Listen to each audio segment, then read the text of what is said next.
Hello बच्चों, कैसे हैं आप सब। जी हाँ, हमें उम्मीद है जो आप सब अच्छे ही होंगे, मस्त होंगे और स्वस्थ होंगे। तो मैं आपको बता दूं कि आज का यह लाइट चैप्टर का दूसरा वीडियो है बच्चों। पार्ट को छोटा छोटा करके हम आपको दे रहे हैं, इसलिए कि आप इसे पूर्ण रूप से देखें और इससे से फायदा उठाने का काम करें बच्चों। तो आपने सही देखा था थंबनेल में, जो क्लास 10th फिजिक्स जो लाइट चैप्टर का है, क्लास 10th फिजिक्स चैप्टर हमारा लाइट है। तो आज इसमें हम लोग चलते हैं जो पिछले वीडियो में जहां पर समाप्त किए थे वहीं से आगे आज से बढ़ने का काम करते हैं बच्चों। तो चलिए आप लोग भी रेडी हो जाएं और अपना अपना पेन पेपर रेडी ही रखें बच्चों। देखिए आज क्या शुरू करने वाले हैं हम लोग। आज शुरू करने वाले हैं जो कि किरण पुंज किरण पुंज 3 प्रकार के होते हैं। यह बच्चों बिना समय को गवाए हुए हम लोग अपने कामों की ओर बढ़ गए हैं। किरण पुंज कितने प्रकार के होते हैं। आपका ऑब्जेक्टिव क्वेश्चन यह है कि किरण पुंज की संख्या होती है या किरण पुंज कितने प्रकार के होते हैं। आपका इसका जो सही आंसर देना है आपको वह देना है 3, अर्थात किरण पुंज 3 प्रकार के होते हैं। तो जैसे कि पहला लिख लेते हैं समांतर किरण पुंज। समांतर किरण पुंज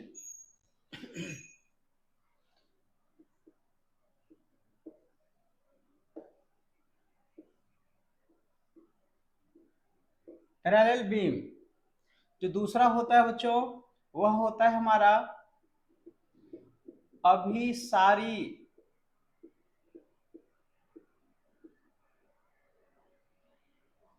किरण पुंज।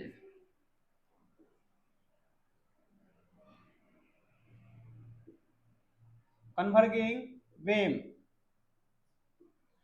और इसी के बाद जो तीसरा होगा हमारा वह होगा अपसारी किरण पुंज। और यह होगा हमारा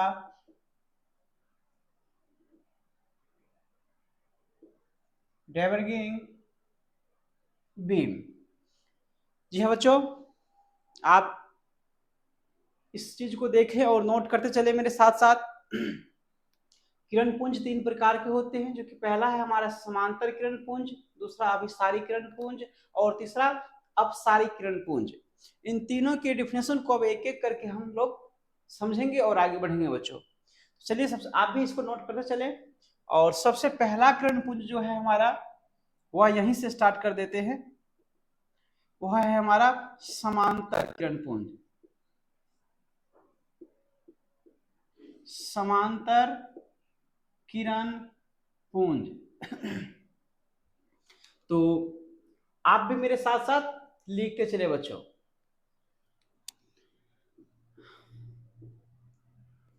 प्रकाश किरणों का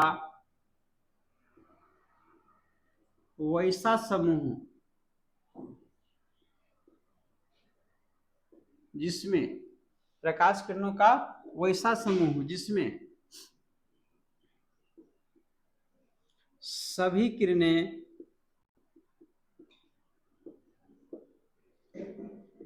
आपस में समांतर हो। समांतर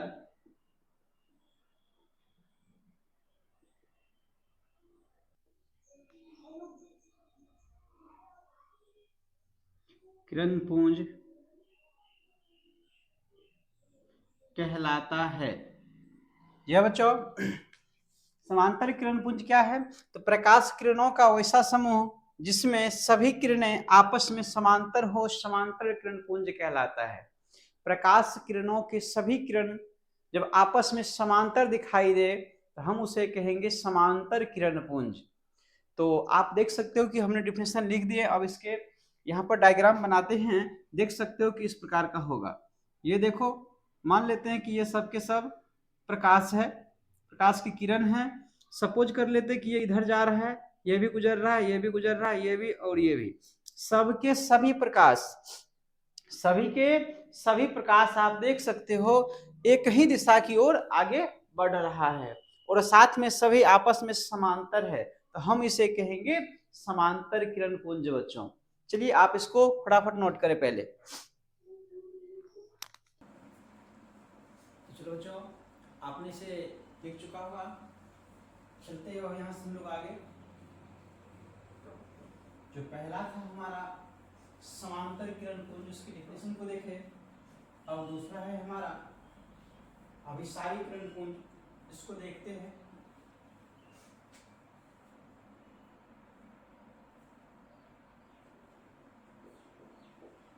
अभिसारी किरण पुंज। चलिए बच्चों, इसको लिखते हैं हम लोग प्रकाश किरणों का वैसा समूह, प्रकाश किरणों का वैसा समूह जिसमें सभी एक बिंदु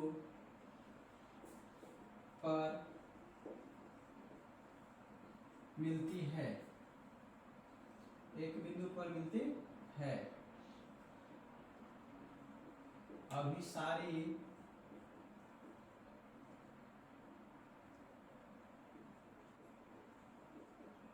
किरण पुंज कहलाता है।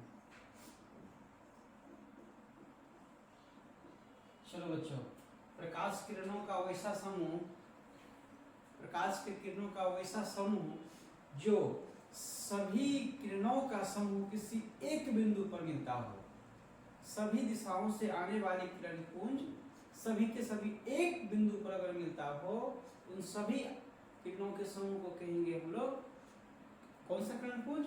अभिसारी किरण पुंज। जैसे आप देख सकते हो, यहां से हम इसको लिख देते हैं इस प्रकार से।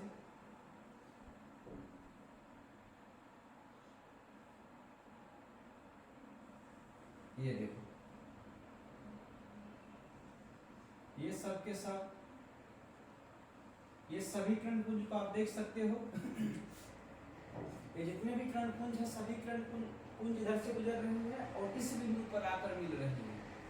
ये सभी किरणों के समूह देखिए, एक किसी भी दिशा से आकर एक बिंदु पर मिल रहा है, अर्थात यह हमारा जो किरण पुंज है वह है अभिसारी किरण पुंज।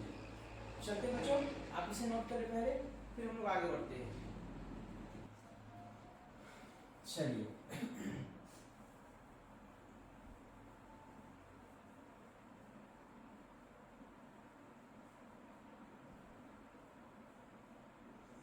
अब लिख लेते हैं तीसरा, अपसारी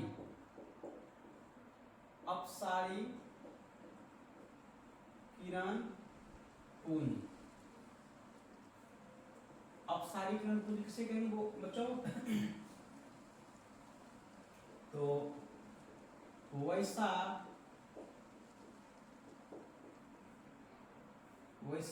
वैसे किरणों के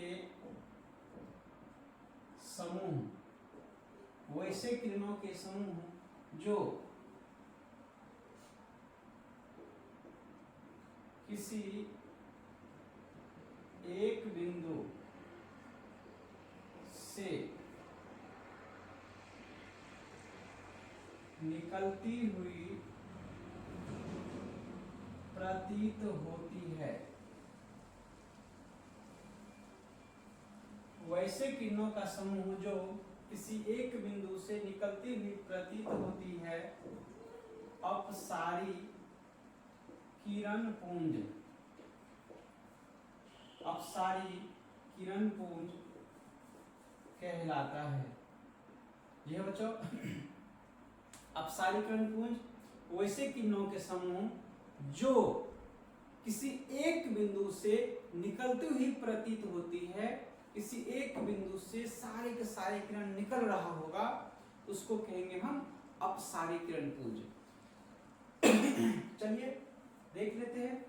जैसे कि मान लेते हैं कि यहाँ कोई एक बिंदु है, इस बिंदु से ढेर सारे किरण इस प्रकार से निकल रहा है। देखो ये कोई एक किरण पुंज है, इस प्रकार से निकल रहे हैं। ये तमाम किरण पुंज किसी एक बिंदु से निकलते हुए प्रतीत हो रहा है, अर्थात यह किरणों का जो समूह है, यह किरण पुंज जो है हमारा, यह किरण पुंज है हमारा अपसारी किरण पुंज। बच्चों आप इसके इसके डिफिनेशन को भी फटाक से पहले नोट करें, फिर हम लोग तुरंत आगे बढ़ते हैं बच्चों। चलिए नोट करें आप लोग इससे।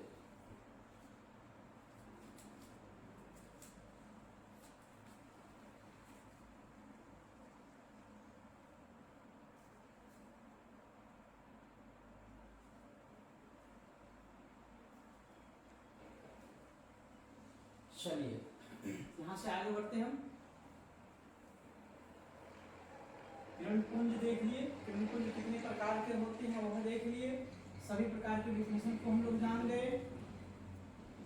अब यहाँ से थोड़ा सा आगे बढ़ते हैं और अब बढ़ते हैं, जो लिखते हैं वो होना चाहिए हमारा दीप्त वस्तुएं। दीप्त वस्तुएं, दीप्त वस्तु किसे कहते हैं बच्चों? दीप्त मीन्स जो जलता हो, जो रोशनी देता हो, ऐसा कोई भी वस्तु जिससे रोशनी निकलता हो उसको हम लोग दीप्त वस्तु कहेंगे। अब दीप्त वस्तु कहने का मतलब, रोशनी निकलने का मतलब ये नहीं कोई एक बल्ब ले लेते हैं, उस बल्ब को दिखाकर बोलेंगे यह दीप्त वस्तु है। जी नहीं, दीप्त वस्तु बल्ब नहीं है, उसको हम कहेंगे जलता हुआ बल्ब। बल्ब कहना में ही सही माना जाएगा, क्योंकि बल्ब जल नहीं रहा है, हम बोलेंगे जलता हुआ बल्ब दीप्त वस्तु है। जलता हुआ बल्ब से रोशनी निकल रहा है, इसलिए जलता हुआ बल्ब कहना है हमको। देखिए दीप्त वस्तु क्या कहेंगे? वे सभी वस्तुएं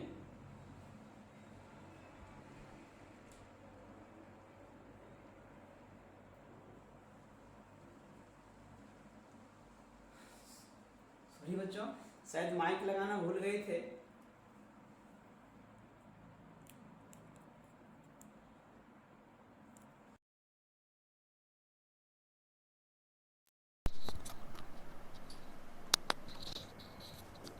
हेलो बच्चों, यह माइक लगाना भूल गए थे।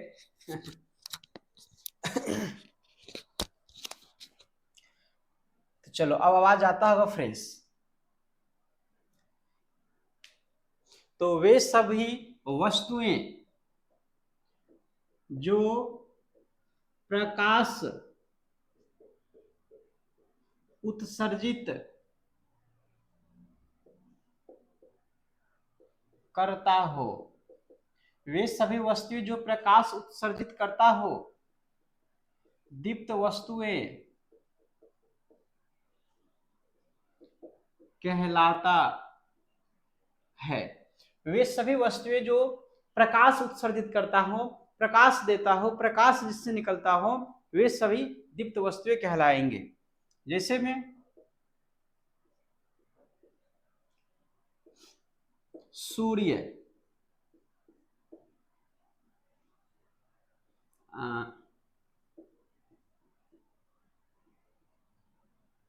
जलता हुआ बल्ब, देखो सूर्य, जलता हुआ बल्ब, ये सब हमारे उदाहरण हो गए किसके? दीप्त वस्तुएं के बच्चों। तो दीप्त वस्तु किसको कहेंगे? जिसमें कि रोशनी निकलता हो, जो जल रहा हो, उसको कहेंगे दीप्त वस्तुएं।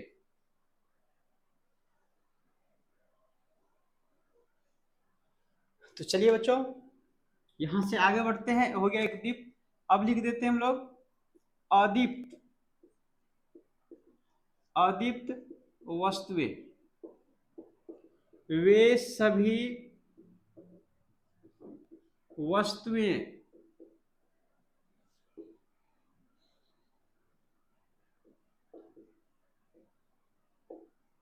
जिसे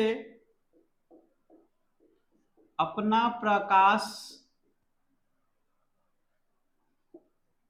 न हो किसी अन्य दीप्त वस्तुएं से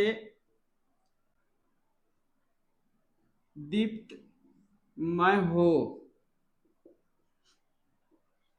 वे सभी वस्तुएं जिससे अपना प्रकाश न हो किसी अन्य दीप्त वस्तुएं से दीप्तमय हो, तो क्या कहलाते हैं?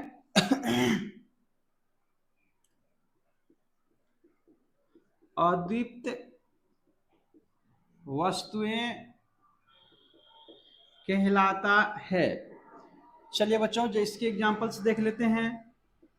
जैसे में लिख सकते हैं हम लोग चंद्रमा, लिख सकते हैं हम लोग यहां से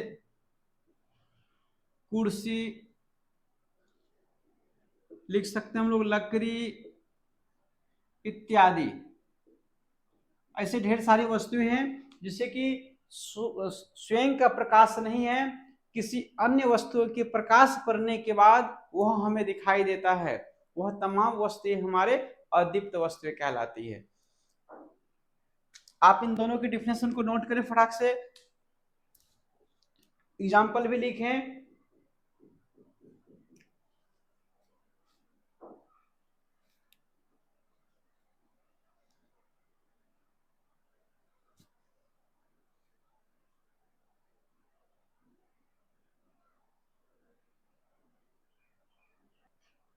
चलो, इसे लिख लिए होंगे शायद आप।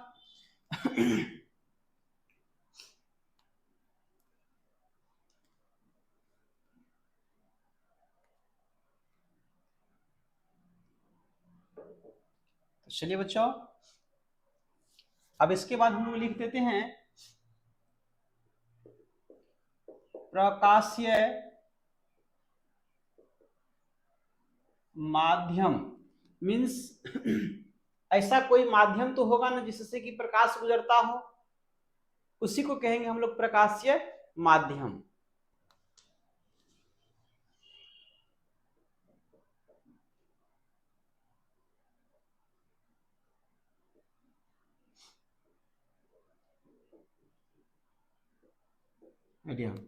चलिए बच्चों,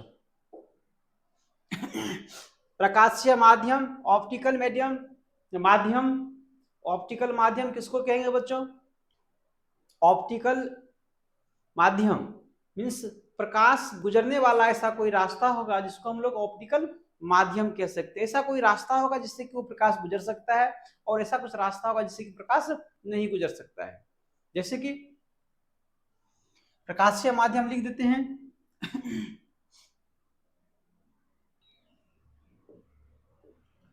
वैसा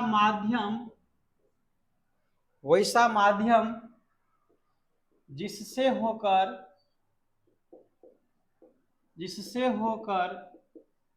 प्रकाश गमन कर सकता है। वैसा माध्यम जिससे होकर प्रकाश गमन कर सकता है।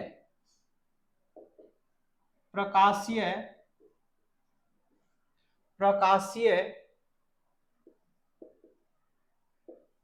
माध्यम कहलाता है।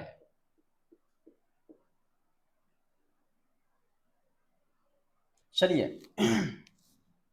वैसा माध्यम जिससे होकर प्रकाश क्या करता हो, गमन करता हो, क्या कहलाता है? प्रकाशीय माध्यम कहलाता है। तो प्रकाशीय माध्यम कितने प्रकार के होते हैं, यहां लिख लेते हैं हम लोग। प्रकाशीय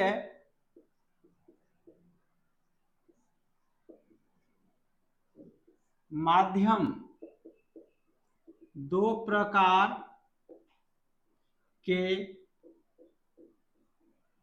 होते हैं। प्रकाशीय माध्यम कितने प्रकार के होते हैं? तो दो प्रकार के होते हैं। नंबर एक, समांगी माध्यम, और नंबर दो, विषमांगी माध्यम। चलो बच्चों, आप देख सकते हो यहाँ रहा हमारा प्रकाशीय माध्यम, ऑप्टिकल माध्यम, वैसा माध्यम जिससे प्रकाश गमन करता हो या गुजरता हो, प्रकाशीय माध्यम कहलाता है। एवं प्रकाशीय माध्यम दो प्रकार के होते हैं, समांगी माध्यम एवं विषमांगी माध्यम। बच्चों आप इसे नोट करें स्पीड में, और फिर इसके अगले वीडियो में हम लोग देखते हैं समांगी माध्यम क्या है एवं विषमांगी माध्यम क्या है बच्चों। तो आज की इस क्लास को इतना ही रहने देते हैं बच्चों, मिलते हैं हम लोग फिर अगले वीडियो में। और बस एक बात, यदि आपने हमारे इस चैनल को सब्सक्राइब नहीं किया तो प्लीज सबसे पहले आप सब्सक्राइब कर ले एवं वीडियो को शेयर करें। तो मिलते हैं हम लोग अगले वीडियो में, तब तक के लिए बाय, थैंक यू।